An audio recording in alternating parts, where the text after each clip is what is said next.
Hi hello ಎಲ್ಲರಿಗೂ ನಮಸ್ಕಾರ. ಇದು ಫ್ರೈಡೇ ಈವ್ನಿಂಗ್ ಲಾಗ್ ರೀ. ನಾನು ಮಾರ್ಕೆಟ್ಗೆ ಹೋದಾಗ ಒಂದೆರಡು ಜೊತೆ ಚೂಡಿದಾರ ತೊಗೊಂಡು ಬಂದಿದ್ದೆ ರೀ.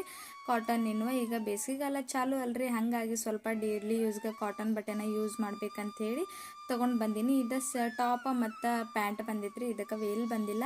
ಮತ್ತು ಈಗ ಮಕ್ಕಳಿಗಾತ ನಾವು ಮತ್ತು ಆಲ್ಮೋಸ್ಟ್ ಕಾಟನ್ ಬಟ್ಟೆ ಹಾಕಕ್ಕೆ ಟ್ರೈ ಮಾಡ್ಬೇಕಂತ ಹೇಳ್ತೀನಿ ರೀ. ಬೇಸಿಗೆಗಾಲದಾಗ ನಾನು ಯಾವುದೋ ಹೊಸ ಬಟ್ಟೆ ತೊಗೊಂಡು ಬಂದ್ರೂ ಅದಕ್ಕೆ ಸಿಂಗಲ್ ಸ್ಟಿಚ್ ಇರ್ತೈತಲ್ರಿ, ಸ್ಟಿಚ್ ಹಾಕಿನ ಯೂಸ್ ಮಾಡೋದು. ಯಾಕಂದ್ರೆ ಹೊಸ ಬಟ್ಟೆಗೆ ಸಿಂಗಲ್ ಸ್ಟಿಚ್ ಇರ್ತೈತಿ, ಅವು ಹಂಗೆ ಯೂಸ್ ಮಾಡಿದ್ರೆ ಓಪನ್ ಆಗೋ ಚಾನ್ಸಸ್ ಇರ್ತಾವೆ ಸ್ಟಿಚ್ಗಳು. ನಾನು ಫಿಟ್ಟಿಂಗ್ ಬೇಕಂದ್ರೆ ಸ್ವಲ್ಪ ಡ್ರೆಸ್ ಒಳಗೆ ಫಿಟ್ಟಿಂಗ್ ಹಿಡ್ಕೊತೀನಿ ರೀ. ಇಲ್ಲಪ್ಪ ಅಂತಂದ್ರೆ ಸೈಜ್ ಕರೆಕ್ಟ್ ಇದ್ರೆ ಸಿಂಗಲ್ ಡ್ಯಾಚ್ ಮೇಲೆ ಇನ್ನೊಂದು ಸ್ಟಿಚ್ ಹಾಕಿನ ಯೂಸ್ ಮಾಡ್ತೀನಿ. ನನಗೆ ಅದು ರೂಢಿ ಬಿದ್ದುಬಿಟ್ಟಿದೆ ಅಂತಲೇ ಹೇಳ್ಬೋದು ರೀ.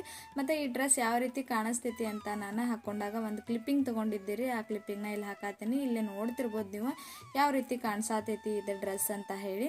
ಮತ್ತು ಇವತ್ತಿನ ಲಾಗ್ ನಿಮ್ಗೆ ಸ್ವಲ್ಪ ಏನಾದರೂ ಇಷ್ಟ ಆಗಿದ್ರೆ ಒಂದು ಲೈಕ್ ಮಾಡಿರಿ. See in the next vlog. Thank you for watching.